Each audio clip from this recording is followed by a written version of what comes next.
the appendicular skeleton, right? Which is going to be basically our limbs right here, right? This, and this, and this, right? So then that's what we're going to be doing today. So right here, we have the pelvic roll right here. The pelvic roll is going to be composed obviously from this bone right here, which is the humerus, this other one right here, which is your scapula, right? And part right here of your clavicle right there as well. Okay, so then if we look at these bones right here, right, we can see right here the scapula in 3 different views. This is going to be the frontal view, posterior view, and lateral view.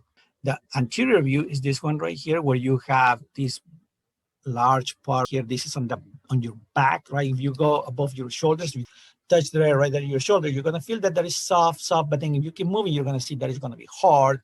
That is the spine right here. The top of your spine is the acromion. This top part right here is suprascapular fossa, and this one is going to be the infrascapular fossa. In the anterior view, you have this one right here. This is going to be the subscapular fossa. Right, this is the back view and the top of the spine right here. This is your acromion. This acromion right here is this acromion right here, but this is the lateral view. Next to the acromion right here, this is the acromion. So next to this one right there, it would be this one right here. Right, that's going to be the coronoid process. So right here you have the coronoid process, and this is going to be the acromion right there. In between those two, you're going to have this cavity. This is going to be the glenoid cavity. Right here in your acromion, you're going to have a bone that goes like this. This bone that goes in here like that, that's going to be your clavicle. Here's your clavicle again. And this, as you can see here, this is the sternal end, and this is the acromial end. So if we go back down here, this is the humerus. Here, the top part of the humerus is the head. If you have a head, it's because you have a neck. This is going to be your neck. After the neck, you're going to have 2 elevations. This is going to be the greater tubercle, and this is going to be the lesser tubercle. This is going to be the intertubercular line. This is in the proximal epiphysis. In the distal epiphysis right here, we're going to have 2 fossas, the radial fossa and the coronoid fossa right there. These 2 fossas, that would be in the anterior view. What are these 2 fossas for? This one and this one right there. We look at the bones in our forearm, you can see here you're going to have the coronoid process and the radial head. So the coronoid process and the radial head will go into these 2 fossas right here. How these 2 fossas articulate with the radius and ulna, because we're going to have in here the trochlear notch right there. They will touch this area right here, which is the trochlea. And the radial head will go into the radius right there. So then the radius, the radial head to be more specific, will articulate right here with the capitulum to go inside the radial fossa. And the coronoid process, which is this one, will go inside the coronoid fossa. But how does it go inside? Because it will pivot right here in the trochlea, which is this part right there. That would be in the anterior view. If you look over here, we have this area right there and this area right here. If you look at this, the top part, this is the olecranon. But this is in the posterior view because the olecranon will go right here into the olecranon fossa, as you can see right there. This will help us to extend and flex our arm. Those are the characteristics or the bone markings that you have in the proximal epiphysis. In the distal epiphysis, we will have these 2 areas right there. These are going to be the styloid. One styloid process belongs to the ulna, and the other one belongs to the radius. Now, this styloid process that you have in there will articulate with your wrist. Right here, you can see the styloid process and the styloid process right there. The styloid process are going to articulate with these bones that you have in your wrist. The bones that you have in your wrist, as you can see here, they're going to be called carpals. In there, you're going to have the triquitum, trapezius, scaphoid, capite, hamate, triquitum, and lunate. Those are going to be the bones in your carpals. That's going to be your wrist. The palm, these bones form the palm of your hands. These are going to be called metacarpals. We have 5 metacarpals, 1, 2, 3, 4, and 5. In our fingers, we're going to have phalanges. You can have in here 1, 2, 3 phalanges per finger. These 4 fingers will have 3 phalanges, therefore we have in here 12 phalanges. And this bone right here is going to have 2 phalanges. Total 14 phalanges. That would be in one hand. For both hands, we'll have 28 phalanges. We scroll down right here. We have the pelvic girdle. This bone right here in green, that's going to be the os coxae or hip bone. This one right here is also the os coxae or hip bone. We have 2 of those right there. And right here in yellow at the bottom, you're going to have the sacrum. These 3 bones together are going to form the pelvic area, right? So this is going to have this cavity right here, this space right here that is very important for the babies to be born, right? In the case of females, this is wider compared to males. Males also have this area, obviously, right? But this area, obviously, this opening is larger in females to allow the born of the future baby, right? For the future baby to be born. So this bone is going to be the os coxae. This is also the os coxae, and this one right here is the sacrum right there. So if we scroll down right here, you have the same bone right there, the os coxae. In here, you have that the os coxae has been painted with 3 different colors because when we were developing inside our mom's uterus, before we were born, they were actually 3 different bones.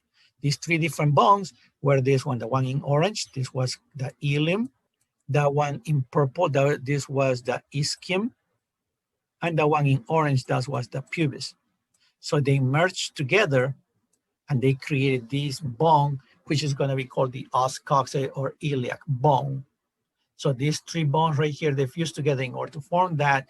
Now we have only 1 bone in there, right? Which is this big bone right there. So they painted these 3 different colors in there as a reference that they used to be 3 different bones, but obviously we don't have that anymore.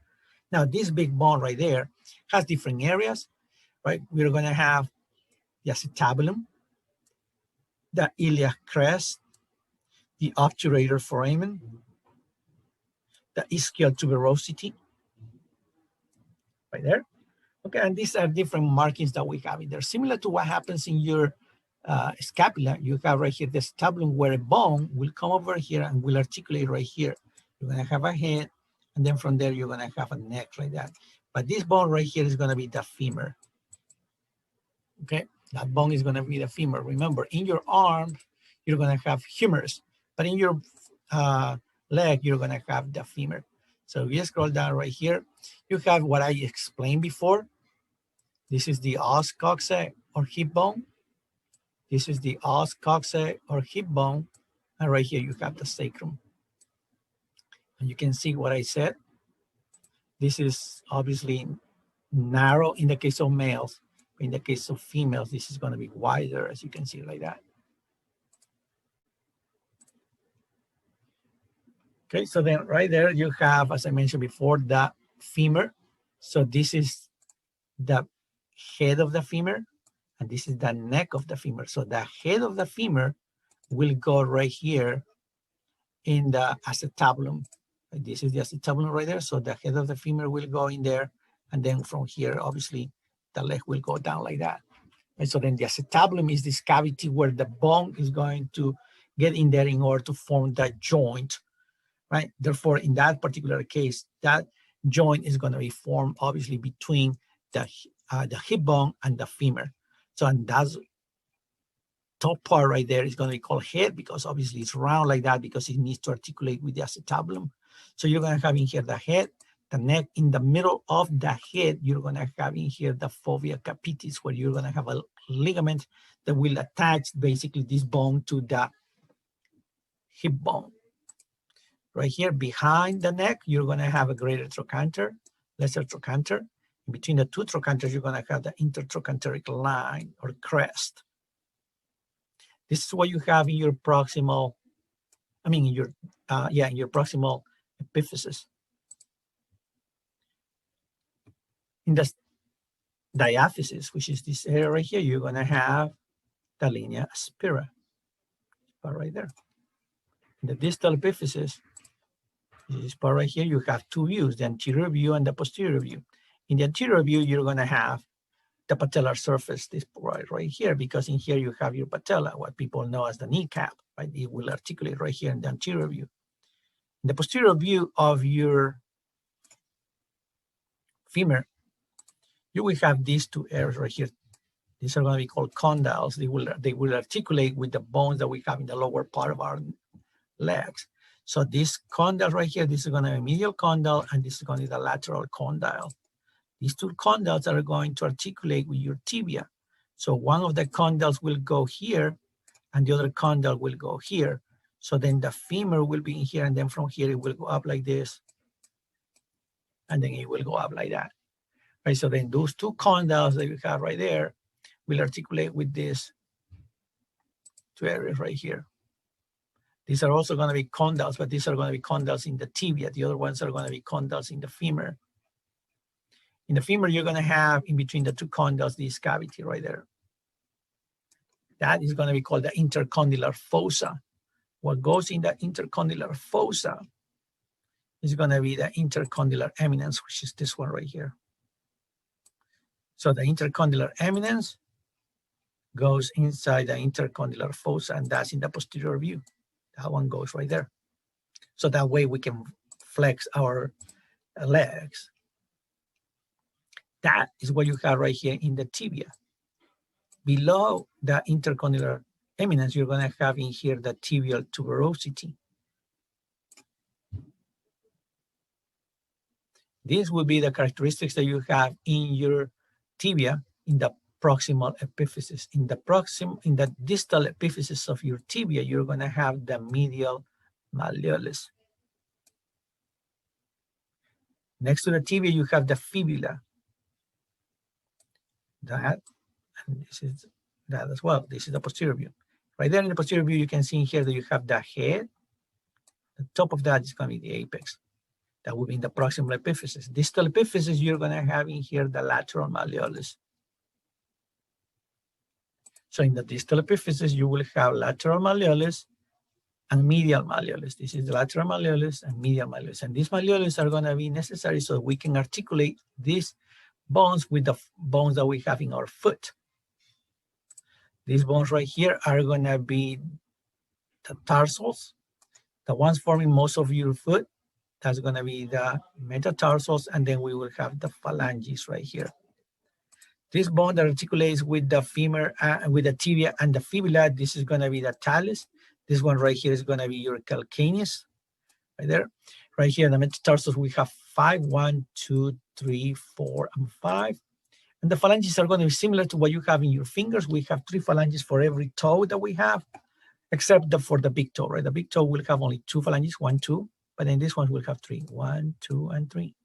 Therefore, right here you will have 12, and right here you will have 2, for a total of 14 phalanges in one foot. Both foot obviously is going to be 28.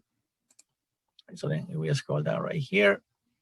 This is the skeleton, right? And it's going to be composed by all the bones that we have mentioned. Remember, this one right here is the axial skeleton, or that, and the appendicular skeleton is what we just mentioned, this part right here, as well as your legs.